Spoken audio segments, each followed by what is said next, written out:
Praise the Lord. This time with God എന്ന ഈ പ്രോഗ്രാമിലേക്ക് നിങ്ങൾ ഓരോരുത്തരെയും ഞാൻ സ്വാഗതം ചെയ്യുകയാണ്.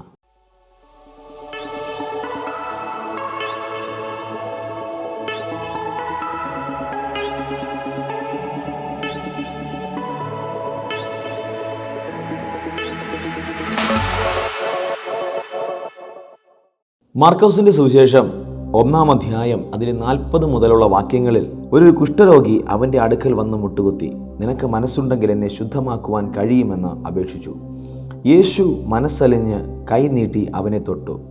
മനസ്സുണ്ട്, ശുദ്ധമാക എന്ന് പറഞ്ഞ ഉടനെ കുഷ്ഠം വിട്ടുമാറി അവന് ശുദ്ധി വന്നു.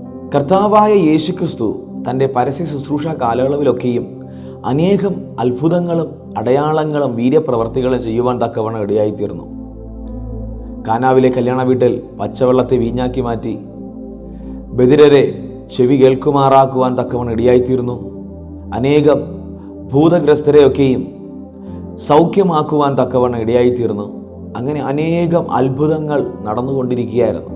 എന്നാൽ ഇവിടെ നമുക്ക് കാണുവാനായിട്ട് സാധിക്കുന്നത് ഒരു കുഷ്ഠരോഗി അവൻ്റെ അടുക്കിലേക്ക് കടന്നു വരുവാൻ തക്കവണ്ണം ഇടയായിത്തീർന്നു. വന്ന് മുട്ടുകുത്തി എന്നാണ് തിരുവചനം ഇവിടെ പറയുന്നത്. അന്നത്തെ രീതി അനുസരിച്ച് ഒരു കുഷ്ഠരോഗിക്ക് ഇങ്ങനെ ഇറങ്ങി നടക്കുവാൻ തക്കവണ്ണം കഴിയുകയില്ല. അവനെ ആ സമയത്ത് മറ്റുള്ളവർ ഉപദ്രവിക്കുവാൻ തക്കവണ്ണം ഇടയായിത്തീരും.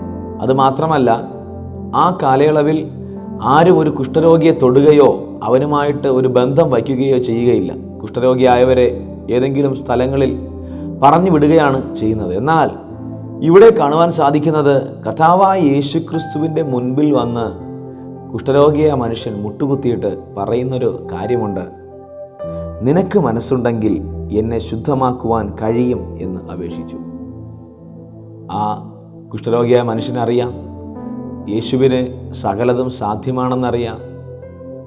എൻ്റെ ഈ പ്രശ്നത്തിനൊരു പരിഹാരം കാണുവാൻ തക്കവണ്ണം യേശുവിന് കഴിയുമെന്ന് അവനറിയാം. അപ്പോൾ ആ സമയത്ത് പറയും, നിനക്ക് മനസ്സുണ്ടെങ്കിൽ എന്നെ ശുദ്ധമാക്കുക എന്ന് പറഞ്ഞു.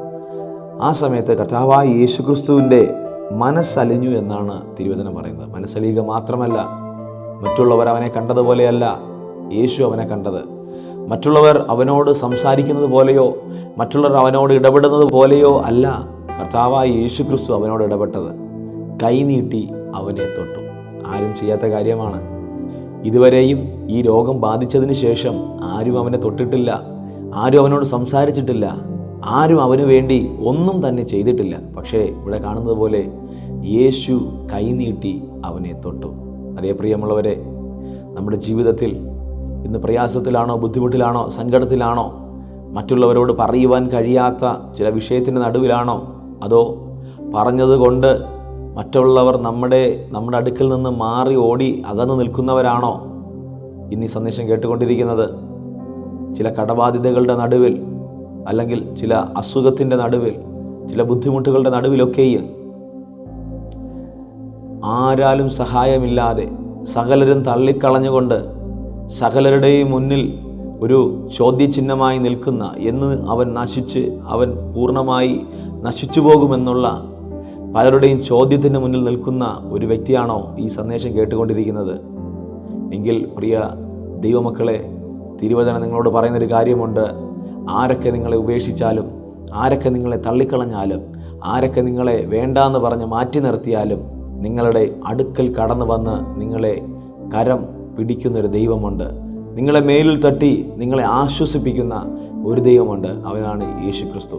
അവന് മനസ്സുണ്ടെങ്കിൽ എൻ്റെ ജീവിതത്തിലെ പ്രശ്നങ്ങൾ മുഴുവനുമായിട്ട് മാറ്റുവാൻ സാധിക്കുമെന്നുള്ള ഒരു ഉറച്ച വിശ്വാസത്തോടും കൂടെ ഈ ദിവസങ്ങൾ നമ്മൾക്കായിരിക്കാം. നിങ്ങളുടെ ജീവിതത്തിലെ പ്രശ്നങ്ങളെ മുഴുവനുമായിട്ട് ദൈവം മാറ്റിത്തരും. അതിന് യാതൊരുവിധ സംശയവുമില്ല. ദൈവം നിങ്ങളെ സമൃദ്ധമായി അനുഗ്രഹിക്കുമാറാകട്ടെ. ആമേൻ. God bless you all.